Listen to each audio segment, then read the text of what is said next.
चपटी पावशेरी मन्या, अरे जरंग्या नाही मन्या, चपट्या मन्या जयश्री पाटलांना नाव दिलेलं आहे. आणि मन्यासारख्या अनेकांची चट्टी पिवळी होऊन जाते. वेगळं सांगतो. विलास गुले प्रकरणात न्याय मिळावा यासाठी झालेल्या सभेत गुणरत्न सदावर्ते यांनी मनोज जरांगे पाटील यांच्याबाबत केलेल्या कथित अश्लील आणि अभद्र वक्तव्यावरून आता वाद चांगलाच पेटला आहे. या वक्तव्याचा निषेध करत गंगाधर काळकुटे आणि मराठा समाज आक्रमक झाला असून थेट पोलीस ठाण्यात धाव घेत सदावर्तेंविरोधात गुन्हा दाखल करण्याची मागणी करण्यात आली आहे. सदावर्तेंच्या मुसक्या आवळा असा आक्रमक इशाराही यावेळी देण्यात आला आहे. पण सदावर्ते यांनी नेमकं काय म्हटलं आणि त्यानंतर गंगाधर काळकुटे यांनी पोलिसांकडे कोणती मागणी केली पाहूया संपूर्ण प्रकरण सविस्तर. मी जेव्हा बोलतो तेव्हा चांगल्या चांगल्या राजकारण्यांची आणि मन्यासारख्या अनेकांची चट्टी पिवळी होऊन जाते. वेगळं सांगतो. आज एक भावनिक क्षण आहे माझ्यासाठी. महाराष्ट्राचे सन्माननीय मुख्यमंत्री देवेंद्रजी, माझी भगिनी पंकजाताई, लोक म्हणतात अरे लोकनेते गोपीनाथजी मुंडे साहेबांचं आणि सदावर्तेंचं काय नातं आहे. आज ए चपटी पावशेरी, तुला सांगतो काय नातं आहे ते. त्या चपटी पावशेरी मन्या, अरे जरंग्या नाही मन्या, चपट्या मन्या जयश्री पाटलांना नाव दिलेलं आहे. जयश्री पाटील तशी फार आगाव आहे रे भाई. जी स्वर्गीय घुले भैया यांच्या आरोपींना पकडण्यासाठी जी सभा झाली, जे आंदोलन झालं, त्या आंदोलनाला आमचा सुद्धा पाठिंबा आहे. त्या कुटुंबाला न्याय मिळाला पाहिजे ही आमची सुद्धा मागणी आहे. जे आरोपी आहेत ते अटकसुद्धा झाले पाहिजे ही सुद्धा आमची मागणी आहे. परंतु तिथं आलेल्या गुणरत्न सदावर्ते याने मराठा समाज आणि संघर्ष योद्धा मनोजदादा जरांगे पाटील यांच्याबद्दल अश्लीलपणे वक्तव्य केले, टिंगलटावाळी केली, मनोजदादावर अश्लील शेरेबाजी केली आणि विशेषतः मराठा समाजावर आणि मराठा समाजातल्या नेत्यावर सुद्धा शेरेबाजी केली. त्या घटनेचा आम्ही सर्वप्रथम जाहीर निषेध करतो. आणि सदावर्तेनं मराठा आणि ओबीसी, मराठा आणि वंजारी वाद लावण्याचा प्रयत्न केला आहे, महाराष्ट्रातली शांतता भंग करण्याचा प्रयत्न केला आहे. त्यामुळं त्याच्यावर गुन्हा दाखल झाला पाहिजे आणि त्याला महाराष्ट्रातून तडीपार केलं पाहिजे. या मागणीचं निवेदन, या मागणीचा गुन्हा दाखल करण्यासाठी आज आम्ही शिवाजीनगर पोलीस स्टेशन बीड येथे आलेलो आहोत.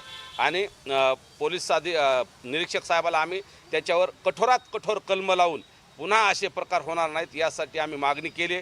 तसेच याच निवेदनातून आम्ही गृह विभागाला सुद्धा यांच्याच माध्यमातून, पोलीस अधीक्षक साहेबांच्या माध्यमातून कडक कारवाई करून गुणरत्न सदावर्तेला हद्दपार केलं पाहिजे आणि वेळ प्रसंगी त्याच्या मुसक्या आवळून त्याला लॉकअपमध्ये सुद्धा टाकलं पाहिजे ही आमची मागणी.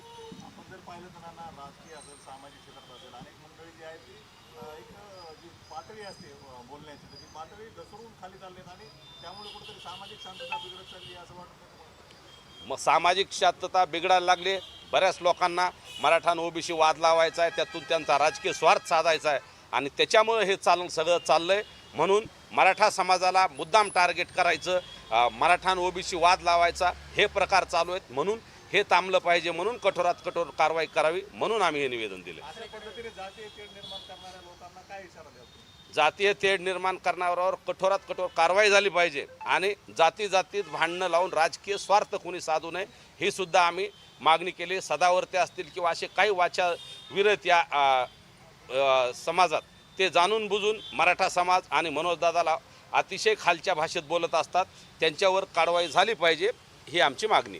काल सदावर्ते म्हणाले की जरांगे पाटलाला 60 दिवसात घुले कुटुंबियाचं सांत्वन करण्यासाठी वेळ मिळाला नाही किंवा त्याच्यावरती बोलण्याचा त्यांना वेळ मिळाला नसेल.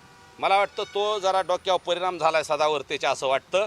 पहिल्याच दिवशी मनोजदादांनी त्या कुटुंबातल्या न्याय मिळाला पाहिजे ही भूमिका तुमच्या सगळ्यासमोर मांडली. त्याच्यानंतर वेळोवेळी कालसुद्धा तुमचे काही पत्रकार गेले होते परवा दिवशी, त्यावेळेससुद्धा त्यांनी सांगितले त्या कुटुंबाला न्याय मिळावा ही त्यांची भूमिका आहे. वेळोवेळी मीडियात सांगितलं ठीक आहे, त्यांची तब्येतीमुळं किंवा ते सध्या जिल्ह्यातलं वातावरण थोडं वेगळं असल्यामुळं तिथं ते गेले नसतील. परंतु स्वर्गीय महादेव भैया मुंडेच्या कुटुंबाने बोलवलं, तिथं मनोजदादा गेले. त्या भगिनीने आमच्या हाक मारली होती मनोजदादाला की आम्हाला न्याय द्यायला या, तिथं गेले. जे जे बोलवतील नाव घेऊन मनोजदादाला तिथं जातात. या जर कुटुंबाने भविष्यात बोलवलं तर मनोजदादांची त्यांना गरज लागली आणि जर तिथं बोलवलं तर मनोजदादा तिथंसुद्धा जातील. तसेच मनोजदादांनी त्या पुण्यातल्या कुलकर्णी कुटुंबातल्या एका भगिनीवरती अल्पवयीन मुलीवरती अत्याचार झाला, तिथंसुद्धा दादा गेले होते. परंतु तिथं कुटुंबाची इच्छा नव्हती म्हणून कुणालाच भेटायची परिस्थिती मानसिक नव्हती म्हणून ते वापस आलते. त्याच्यामुळे इथंही तसा प्रकार होऊ नये म्हणून दादा तिथं गेले नाहीत. जर बोलावणं आलं तर नक्की किंवा त्यांनी मीडियातून आवाहन केलं तरी दादा तिथं जातील, हा मला विश्वास आहे.